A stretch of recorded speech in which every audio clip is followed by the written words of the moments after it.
ఖమ్మం జిల్లాలో మొక్కజొన్న వేసే రైతులకు రాసి బియ్యం కంపెనీల నుండి అగ్రిమెంట్లు ఇచ్చే బాధ్యత ప్రభుత్వం తీసుకోవాలని సిపిఎం పార్టీ సత్తుపల్లి డివిజన్ కార్యదర్శి శీలం సత్యనారాయణ రెడ్డి డిమాండ్ చేశారు. ఖమ్మం జిల్లా కల్లూరులో చింతలపూడి జగ్గయ్య భవనం పార్టీ కార్యాలయంలో ఆయన మాట్లాడుతూ, ఈ సంవత్సరం అధిక వర్షాల వల్ల పత్తి పంటలు దెబ్బతినడంతో రైతులందరూ మొక్కజొన్న వైపు మొగ్గు చూపడంతో కార్పొరేట్ కంపెనీలు ముందుకు వచ్చి రైతులను మోసం చేసేందుకు సిద్ధంగా ఉన్నారని ఆరోపించారు. కల్లూరు మండలంలో ఇప్పటికే అగ్రిమెంట్లు లేకుండా సుమారు 200 ఎకరాలు మొక్కజొన్న వేస్తారని తెలిపారు. ప్రభుత్వం వెంటనే మొక్కజొన్న వేసే రైతులకు రాసి బేయర్ కంపెనీలతో అగ్రిమెంట్లను రాసిచ్చి గిట్టుబాటు ధర కల్పించి రైతులకు నష్టం కలగకుండా చూసే బాధ్యత తీసుకోవాలని అన్నారు. భారతదేశంలో వ్యవసాయ రంగాన్ని కార్పొరేట్ శక్తులు కమ్ముకున్నాయని, ఇక ప్రభుత్వాల ప్రజా వ్యతిరేక విధానాల వలన కార్పొరేట్ శక్తులు అన్నీ ముందుకు వచ్చాయని, రైతులను నట్టేట ముంచుతున్నాయని ఆరోపించారు. రైతులకు అగ్రిమెంట్ ఇప్పించే బాధ్యత ప్రభుత్వాన్నేనని, వెంటనే చొరవ తీసుకోవాలని సిపిఎం పార్టీ డిమాండ్ చేస్తోందని అన్నారు. నమస్కారం. రైతులు ఈ సంవత్సరం ఖరీఫ్లో పత్తి సాగు చేశారు. పత్తి అధిక వర్షాల వల్ల బాగా దెబ్బతినిపోయింది.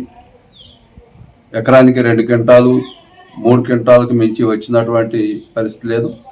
దాన్ని నష్టం చవిచూసినటువంటి రైతులు ఏదో ప్రత్యామ్నాయ పంట వేయాలని చెప్పి మొక్కజొన్న వైపు మరలడం జరిగింది. ఆ మొక్కజొన్న విత్తన కంపెనీలు మొత్తం కార్పొరేట్ కంపెనీలు అయినటువంటి పైనీరు, అట్నే అడ్వాంటా, ఇలాంటివన్నీ చాలా కంపెనీలు ముందుకు వచ్చినాయి. ఇవి రైతుల్ని మోసం చేసే పద్ధతిలో ఒక అగ్రిమెంట్ లేకుండా దిక్కుదోచిన స్థితిలో రైతు విత్తనం కోసం ఎదురు చూస్తూ ఉంటే ఇలాంటివన్నీ కంపెనీలు ముందుకు వచ్చి రైతుని మోసం చేసే పరిస్థితి ఉంది. అందుకోసం ప్రభుత్వం వెంటనే రైతులకి అగ్రిమెంట్ చేసి రైతులకి ఒక గిట్టుబాటు ధర కల్పించి రైతుకు నష్టం జరగకుండా ఉండే పద్ధతిలో కంపెనీల విత్తనాలని రైతుకు అందుబాటులోకి తేవాల్సినటువంటి అవసరం ఉంది. లేకపోతే ప్రతి సంవత్సరం మనం చూస్తూ ఉన్నాం, ఎకరానికి 30-40 క్వింటాలు అయితే అని వాళ్ళు కంపెనీలు ఇస్తూ ఉంటారు.